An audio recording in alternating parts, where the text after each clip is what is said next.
Most people, if they ask what I do, I say I'm a professional competitive lumberjill. Tracie Henning. I cut and saw wood for speed in a competition atmosphere. 1, go.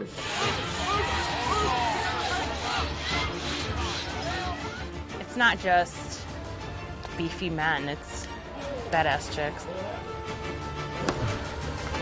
My name is Tracie Henning, and I am a lumberjill.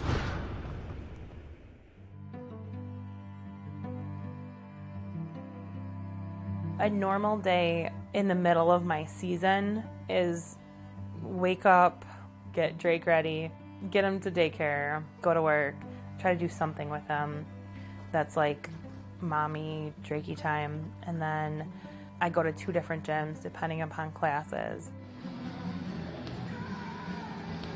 I started competing in college in 1999. I started the professional circuit in 2001, and the coolest feeling was like little girls would come up and they'd be like, you do that? Like, I just thought guys did that. I'm like, yeah, like we can do it. And hopefully like little girls can see it and know that like they can do the same thing that the guys can. As far as training for events, if I'm not in the gym mentally like going through the motions of the event, I'm out there doing the event. So I'm chopping, I'm sawing, I'm stock sawing, throwing the axe. The best way to practice is really just to do the event. It was a lot easier to prepare for competition without a toddler. When I first found out I was pregnant, I just gotten back from Sydney. I was on the U.S. team, and I found out shortly after it was like my miracle pregnancy, so everything was scary. I was told I wasn't gonna have kids. I competed all the way up till October, and then he was born in December. So I pretty much did the entire season. I had to see my doctor more often, and she kept going, how much longer do you really want to do this? And I'm like, until I can't anymore, until you tell me I cannot. Like that's part of a word. That'd be considerable. There's definitely like times where I would like break down and like question everything. Like maybe I should just give this up because I'm his mom and I'm supposed to be the one that is potty training him and teaching him things, and I want to do those things, but it's such a conflict because I still want to be Tracie Henning and Drake's mom, and sometimes that's like super hard. Balancing motherhood and marriage and everything is very difficult. My first competition back after having Drake, I got a single buck world record. It was so awesome because I was breastfeeding, I was like, holy crap, I'm competing, and I've got a teeny tiny baby, and then I walked out there and broke the world record.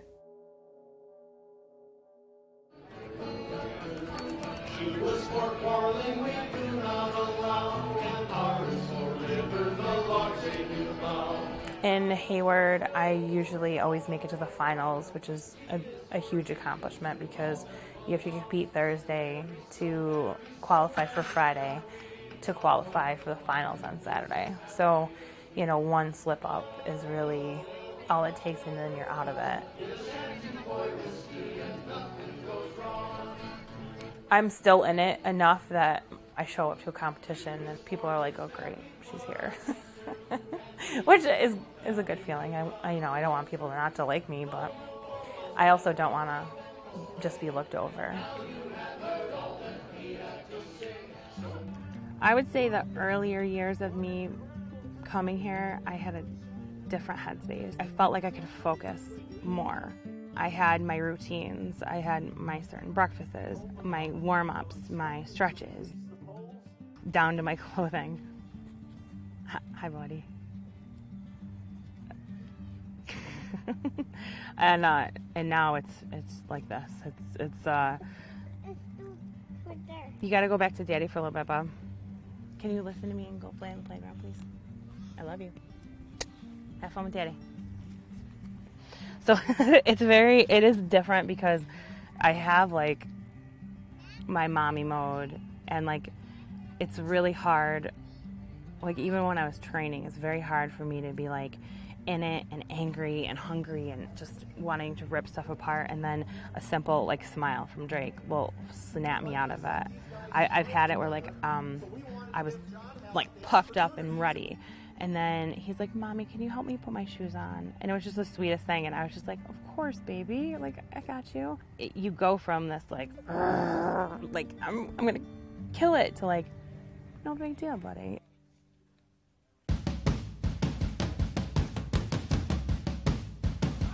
I can feel the anxiety starting to build up as we get closer to the event.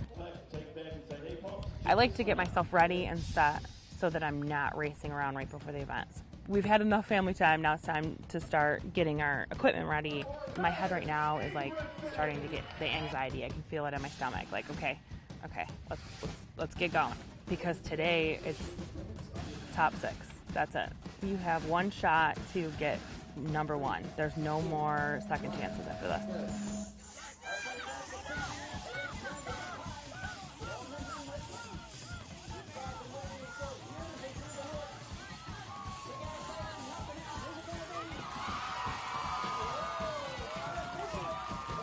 I'm getting up there in age, and I feel like some people are like, when are you gonna retire? But there's still a fight left in me, so I'm not ready to retire. I think what keeps me going is that I think ultimately I want Drake to be able to be proud of me when he gets older. Like, my mom did this. My mom was awesome. She was on national stages. She won world records. I want him to be proud, and that's what keeps me going.